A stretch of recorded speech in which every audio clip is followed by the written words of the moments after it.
Bali guys, ngayong araw nga pala inapunta tayo sa pistahan. Kapag meron talagang ganitong okasyon, kakapalan mo na ang mukha mo na magbalot ng mga ulam. Sinamahan ko na nga rin pala ng pang-dessert para kompleto. Kain kang tibe.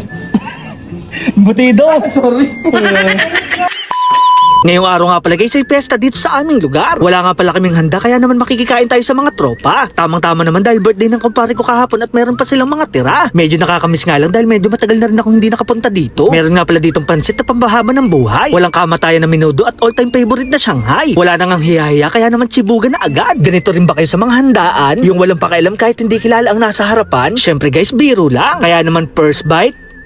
Masarap agad. Pinagandaan ko nga pala tong araw na to dahil hindi tayo kumain ng umagahan. Hindi nga pala ako magpapakabusog dahil marami pa tayong pupuntahan. After naman dito guys ay pumunta tayo sa ating isa pang kaibigan. Matagal ko na nga pala silang kakilala kaya naman matagal na rin ako dito sa mundo. Maraming salamat nga pala sa pag-imbita sa kaibigan nating si Dennis. Hindi na nga sana ako pupunta ang kaso lang baka sila ay magtampo. Big shoutout naman sa may bahay niyang si Chinay. Siya nga pala ang nagluto ng lahat ng to kaya naman mapapalaban tayo. Marami nga palang bibisita dito kaya marami rin silang handa. Wala na nga palang atrasan to kaya naman chichibog na tayo. Meron nga pala silang ube halaya, minudo at hamonado. Meron din pinanyahan, Shanghai at fried chicken. Inaaliw ko lang pala sila sa ating kwento para hindi nila mahalata na marami tayong sinando. Kaya naman first bite, ang laki agad. Hindi ko nga pala napansin na mainit pa pala yung fried chicken. Sa sobrang nga katakawan na paso ang aking dila. Hindi ko na nga rin pala ito papatagalin dahil meron pa tayong ibang kakainan. Hindi ko nga ina-expect na pagbabalutan pa tayo ng pagkain. Medyo nakakahiya nga pero kakapalan ko na rin ang mukha ko. Pinagbalot nga rin pala ako ng aking ninang at hindi ko to tatanggihan. Blessing nga pala ito kung ituring kaya naman hindi natin to hihindian. Magpapasama naman ako sa aking kumpare sa iba pa namin kaibigan. Mabuti na nga lang guys, hindi nagaanong traffic. Natapos na kasi ang prosesyon at mamayang hapon na ulit. Big shoutout naman sa kaibigan natin si Kuya Kay. Binigyan niya kasi ako ng sticker ni Noknok Paputo. Marahil nga napapanood nyo rin siya dahil tropa niya si San Goku. Malayo pa nga lang ay naaamoy ko na ang mga lutong ulam. Sino ba naman kasi ang hindi matatakap? Kung bawat bahay kasi ay merong iba-ibang putahe. Nandito na nga pala tayo sa ating kaibigan na si Jonas. Nagtataka nga lang ako dahil hindi niya naman bahay to pero dito niya tayo pinapakain. Anyway guys, dito lang tayo kakain sa kaibigan natin si Jowo. Isa nga rin pala siyang fish keeper at dito tayo bumibili ng mga tilapia. Kagandaan nga lang pala sa mga kaibigan kong to ay hindi na sila umiinom. Tuwing pesta kasi noon ay maaga pa lang ay lasing na kami. Napakasolid nga dahil napakarami niya ring handa. Mamaya nga ay magpapabalot din tayo nito pagkatapos natin kumain.